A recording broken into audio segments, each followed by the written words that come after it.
All right, here with Brian Kramer, Executive Vice President, Cars Commerce. We are about 40 floors above Manhattan right now. Overlooking the whole Empire City. It's pretty cool. I don't know if we can get any views out there, but we were in town for the JE Power Auto Forum. Tons of conversations about best practices, a lot of conversations about tariffs. However, there are so many things that dealers may be missing because of the over-focus on tariffs and things they can't control. Senator Moreno said today in an interview, he said, I like to focus on the things I can control when I'm thinking like a dealer. So what are some of the things that dealers are thinking about or should be thinking about maybe that they can control that they may be missing out on because they're too focused on like quick transactions or they're too focused on, the things that they can't control?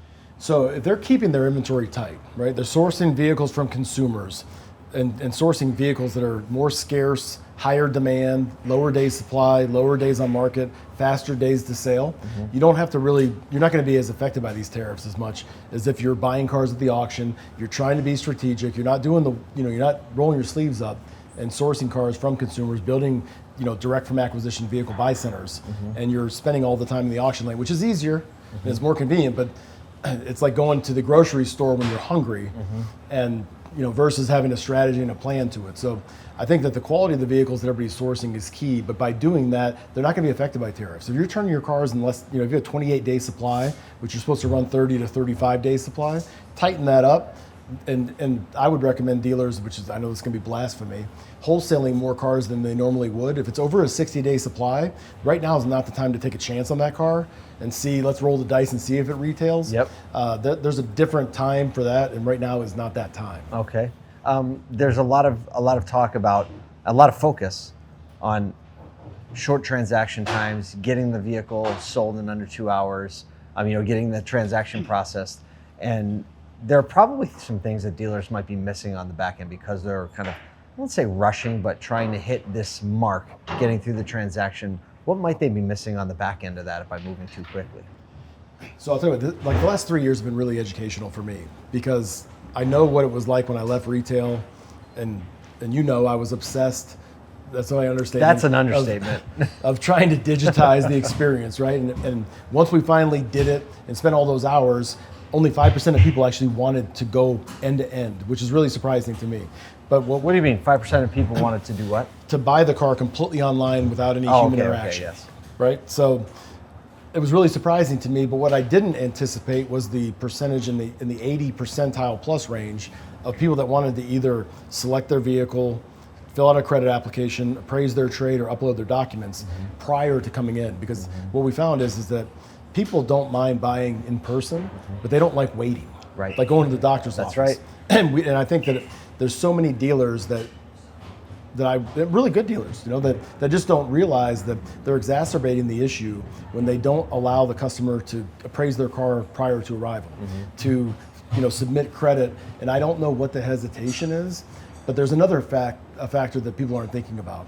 When you submit your credit application, or when the consumer appraises their trade online, now you have all that consumer data.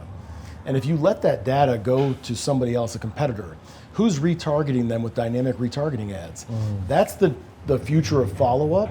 And there's AI is going to get involved with CRMs, and it's already happening right now. Right, absolutely. And we're already past that, right?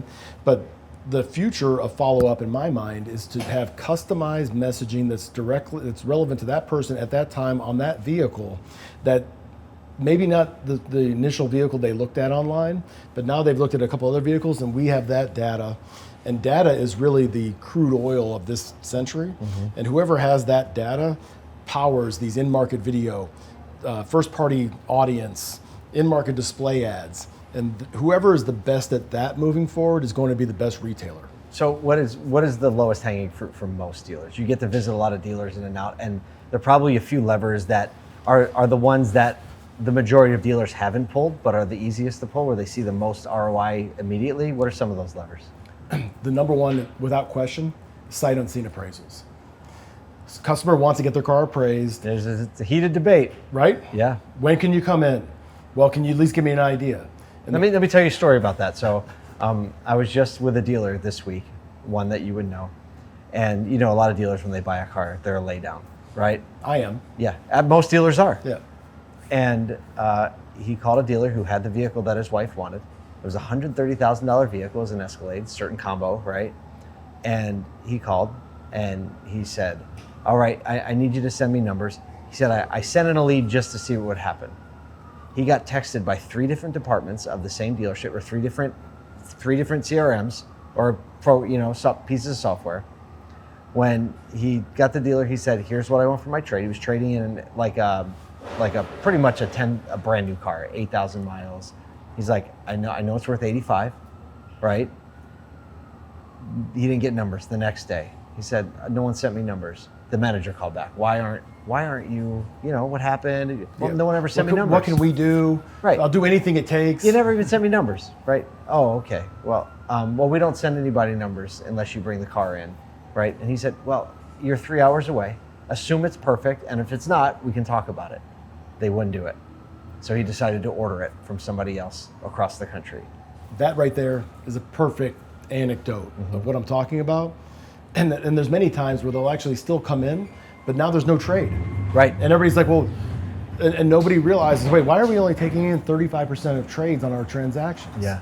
And that's exactly why, exactly what you just said right there. It's too much effort, it's too much friction. Yeah. We're going to release a study here shortly, and we've been working with a lot of large dealers, and I won't go into too many details about it, but I'll tell you this. What we found as a correlation is the more cars you appraise, the less times, well, first of all, the more cars you appraise, the higher the percentage of trade capture, trades on transactions. But as the appraisal percentage goes up, the mistrade percentage comes down. Why? I don't know the answer to that yet, but I know that there's a direct correlation on 100,000 appraisals.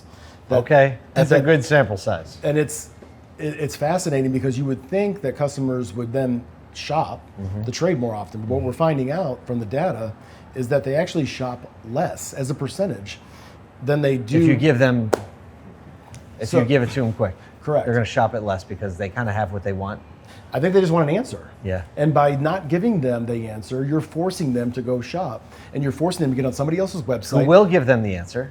And if they don't come to terms, they're going to be the ones marketing them. That's all they're going to see everywhere they go, following them around. And every dealer they need to be that dealer. They need to be the dealer that everybody goes to their website, because that is the crude oil, that data with that person's trade value, so that they can follow them everywhere they go with in-market video, in-market display, first-party data. There's your value proposition. Yeah. You want to know where the customer's going next. Give them a value on their trade.